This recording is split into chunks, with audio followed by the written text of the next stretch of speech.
Ladies, let me ask you something personal. Have you noticed your arms don't feel quite the same anymore? Maybe they jiggle more than they used to, or feel weaker when you're picking up a bag of rice or your grandbaby. Maybe your legs feel just a little bit more unsteady going up the stairs, or you find yourself holding onto the railing without even realizing it. And tell me if this sounds familiar. You go to sit on the floor, maybe to clean, maybe to stretch, maybe to pray, but when it's time to get back up, it's not graceful. You struggle, you groan, you push yourself up like you're lifting a sack of cement, and you're left thinking, what's happening to me? You're not imagining it. And no, it's not just old age. As a doctor, I've seen something deeply painful and honestly quite scary. Smart, caring, capable women slowly lose their strength. Not because they gave up, not because they're lazy, but because of 6 silent, sneaky little mistakes that creep in so slowly you don't even notice them stealing your muscle, your balance, your power, until one day you feel like a stranger in your own body. Muscle loss doesn't just change how you move, it changes how you live. It makes you tired faster. It makes everyday chores feel like workouts. It makes your body feel foreign. And the worst part? Most women don't even know it's happening until it's already limiting their life. But here's the good news. If you're listening to this right now, it means you still care.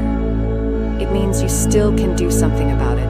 And believe me, that matters more than you know. So before we dive into these 6 silent mistakes that could be quietly weakening your body, do something powerful. Tap that like button. Not just for me, but for yourself.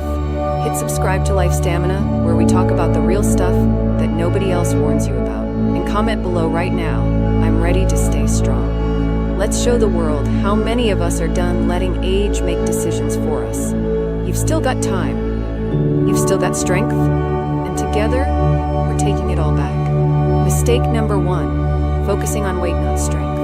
Let me tell you one of the biggest lies women over 60 are still being told today. That the number on the scale is the best measure of health. I can't count how many women I've spoken to, strong, determined women, who proudly say, but doctor, I still weigh the same as I did in my 40s. And I smile, because I know they mean well. But then I watch them struggle to get out of a chair. I see them hesitate before stepping off a curb. I watch them clutch the counter for balance when they reach up for something. And that's when I know the scale is lying. See, what most women don't realize is that muscle and fat don't weigh all that differently. So even when the number on the scale stays the same, what's happening underneath the surface could be dangerously different. It's called sarcopenia, age-related muscle loss. And it doesn't arrive with a loud announcement. No, it slips in quietly, softens your arms, shrinks your thighs, weakens your grip.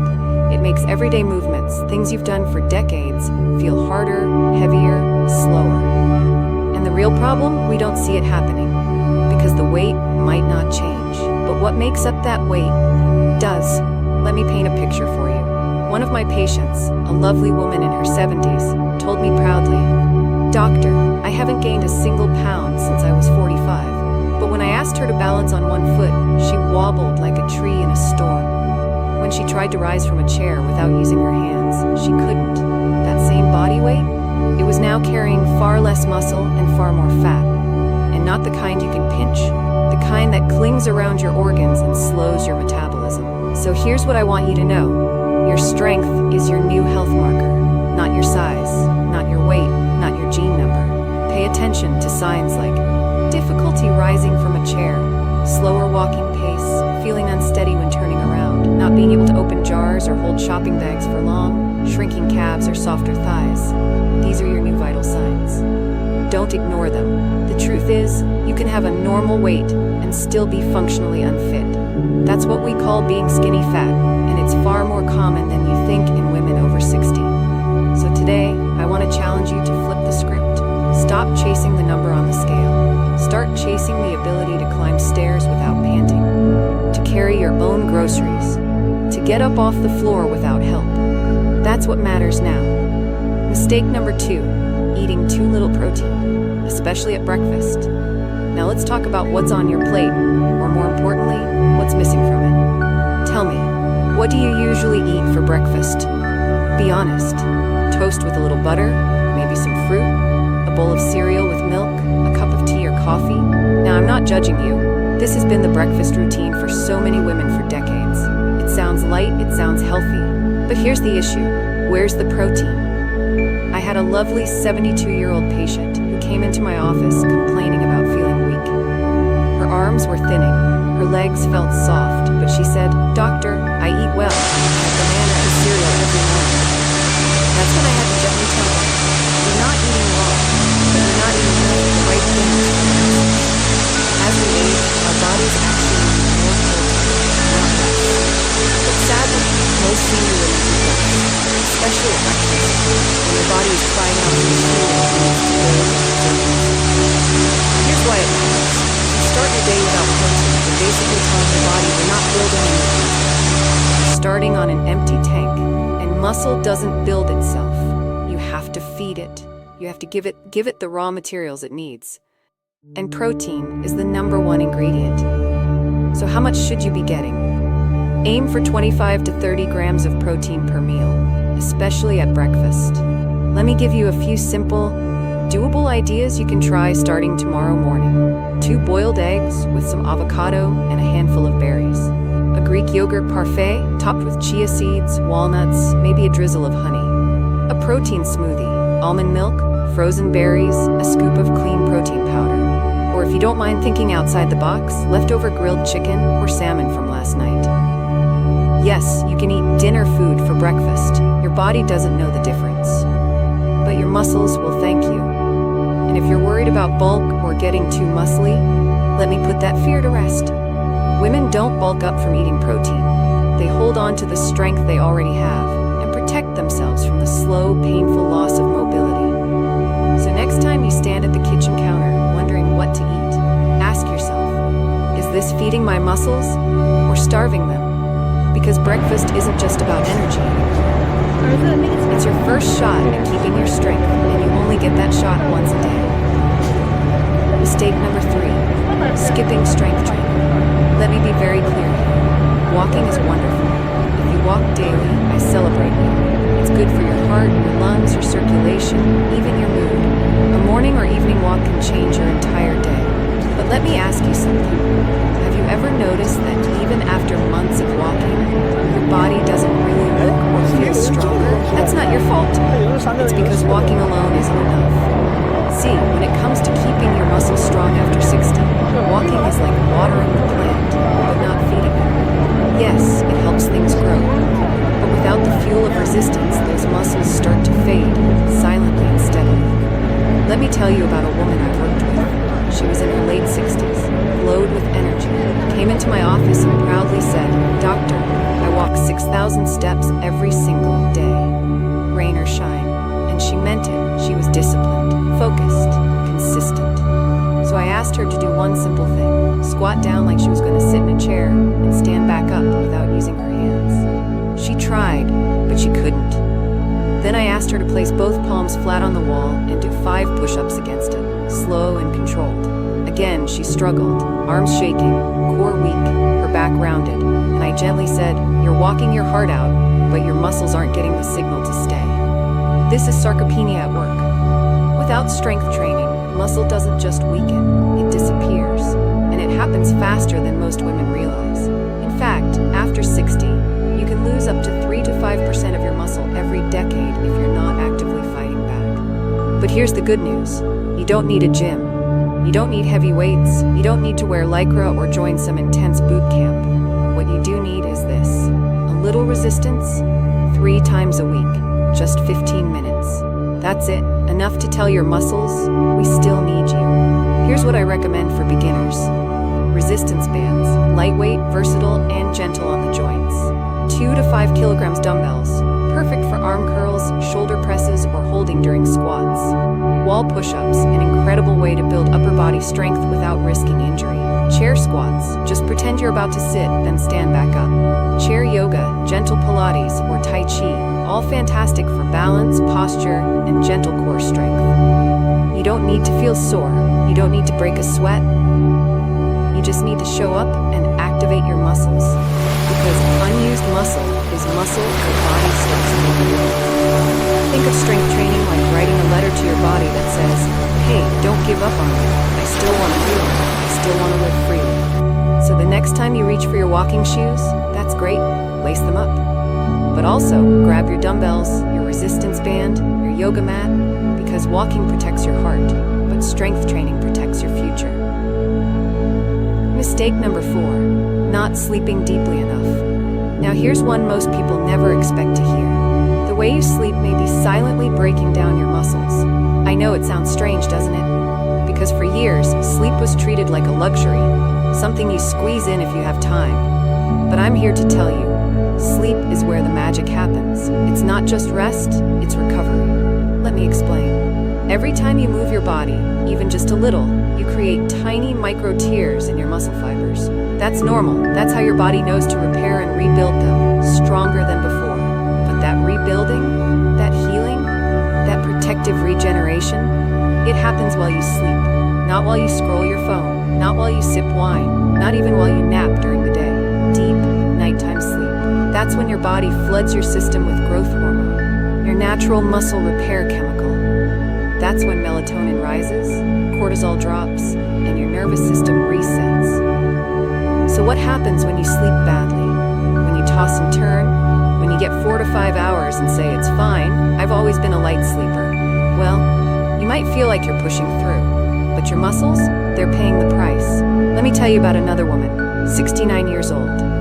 Lively, sharp, but she told me, "Doctor, I only sleep 4 hours a night, but I still get up and walk every morning." And I told her, "Yes, but your muscles aren't keeping up with you." Because every night she lost deep sleep, her body stayed in a state of stress. Her cortisol levels never fully dropped. And cortisol, that stress hormone, it doesn't just affect your mood, it tells your body to break down muscle tissue for emergency energy. Yes, your own muscle, gone, overnight. So how do we fix it? Here's what I recommend to almost all my patients. 1 hour before bed, cut the screens. The blue light tricks your brain into thinking it's daytime. Try magnesium glycinate with your doctor's approval, of course. It helps relax your nervous system. Keep your bedroom cool, dark, and quiet, like a cave. Your body loves it. Watch out for alcohol. 1 glass might feel relaxing, but it ruins your deep sleep cycles. Stick to a consistent bedtime, even on weekends. Your body thrives on rhythm, and if you snore, wake up gasping, or feel like no amount of sleep makes you feel rested, please ask your doctor about a sleep study. You might be dealing with sleep apnea, and trust me, that changes everything. Because here's the truth, if sleep is broken, your body will eventually break down. So tonight, don't just go to bed, commit to rest. Make sleep a priority, not just for your mind, but for your muscles. Because the strongest women aren't just those who train hard, they're the ones who know how to recover well. Mistake number 5, emotional withdrawal plus isolation. You know, when we talk about muscle loss, most people think about what's on the plate or what happens at the gym. But what if I told you that one of the biggest culprits behind muscle breakdown is loneliness? Yes, loneliness. Not just the kind where no one's physically around, but the kind where you feel unseen, unheard, unneeded. You see, emotional health is not separate from physical health. They're sisters. They talk to each other constantly, and when one suffers, the other follows. There's a hormone called cortisol, we've mentioned it earlier, and it's your body's stress signal. It's there to protect you in a crisis. But when emotional stress becomes chronic, when grief stays buried, when connection fades, when joy gets replaced by routine, cortisol rises and stays up. And here's what that does. It tells your body, this is not a safe time. Shut down growth, preserve fat, break down muscle for quick energy. We might be in danger. That's how the body responds, even when the danger is just quiet sadness. I remember a woman I met in a support group years ago. She looked tired, not just in the eyes, but in the way she moved. And I asked her gently, "How are you doing?" And she said, "I don't go out. No one calls anymore." And you could feel it. That wasn't just her social life shrinking. That was her body shrinking. Her joy, her reason to move, it was dissolving. And it broke my heart, because that's not aging, that's disconnect. But here's the thing. Just like muscle loss sneaks up, so can healing. It doesn't have to be a dramatic change. It starts with small, beautiful acts of connection. So let me give you some real, doable ways to fight back. Join a walking group, even if it's just once a week. Movement plus connection, double healing. Call one friend a day, even if it's just 10 minutes. You don't need deep conversations. Just the sound of another voice can soothe your nervous system. Volunteer, just 1 hour a week. At a school, a shelter, a food pantry. When you're needed, your body knows it still matters. Journal. Write down one thing that brought you peace today, even if it's just the color of the sky. Pray, meditate, breathe. Even 5 quiet minutes with soft music can shift you out of stress mode. Because here's what I believe. When you feel lighter in your soul, your body follows. Your steps get stronger, your shoulders open, your breathing deepens. So yes, muscle loss can come from skipping workouts, but it also comes from skipping out on life. And we're not doing that anymore, are we? Mistake number 6, believing it's just aging. Now this last mistake, it's the most dangerous one of all. Not because it causes muscle loss directly, but because it convinces you not to fight back.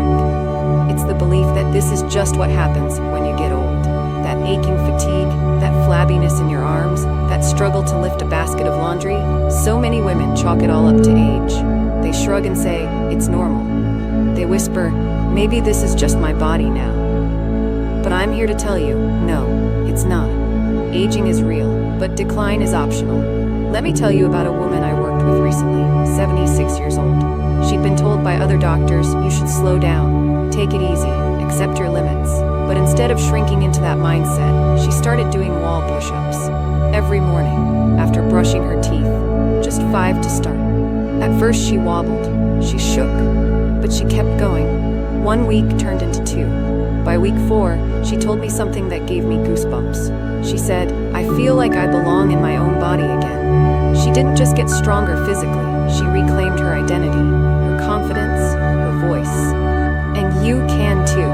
Don't let the number on your birth certificate decide what your body's capable of.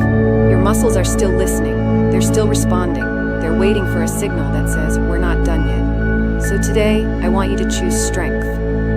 Not perfection, not youth, just strength, because no matter your age, you can still build, you can still grow, and you can still feel powerful in your skin. Let's take a deep breath and recap. The 6 silent mistakes that are shrinking your muscles and shrinking your freedom. Skipping protein, skipping strength, skipping rest, letting loneliness sit too long, accepting stress as normal, and worst of all, giving up the fight. But here's the truth. It's not too late. You can reverse this. You can rebuild because your body is still listening. And every choice you make, every step you take, every healthy bite, every resistance band rep is you saying, I'm not done yet. I'm still here and I'm still strong. So if this video gave you something to think about, if it touched your heart, then don't keep it to yourself. Hit that like button. Subscribe to Life Stamina, because this is the kind of truth we all need to hear more often. And comment below right now, I choose strength after 60. Let's start a movement. Let's remind each other that age doesn't erase power, it reveals it. You're not alone on this journey. You're part of a community of strong women, rebuilding, recharging, and reclaiming what's ours. Let's rebuild strength, one woman at a time. And maybe, just maybe, there's a 7th silent mistake no one's talking about, but we'll save that for another